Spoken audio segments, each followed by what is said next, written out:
नाज़रीन, खबर शामिल करते हैं सियालकोट से। ABC न्यूज़ के ब्यूरो चीफ मोहम्मद अरशद रहमानी की रिपोर्ट के मुताबिक additional deputy commissioner Sialkot Muzaffar Mukhtar ने कहा है कि बिजनेस फैसिलिटेशन सेंटर ने गुज़िश्ता 30 रोज़ के दौरान 268 रजिस्ट्रेशन लाइसेंस और सर्टिफिकेट्स जारी किए।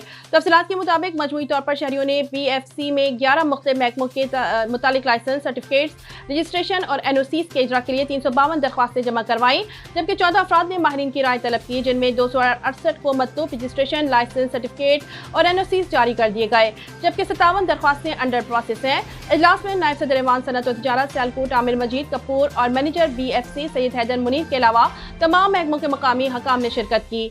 ADC मुजफ्फर मुख्तार ने तमाम महकमों के मकामी हकाम को हिदायत की कि वो BFC में RLCOs के लिए दरख्वास्तों को तरजीही बुनियादों पर निपटाएं और इस सिलसिला में गफलत और कोताही हरगिज ना बरती जाए।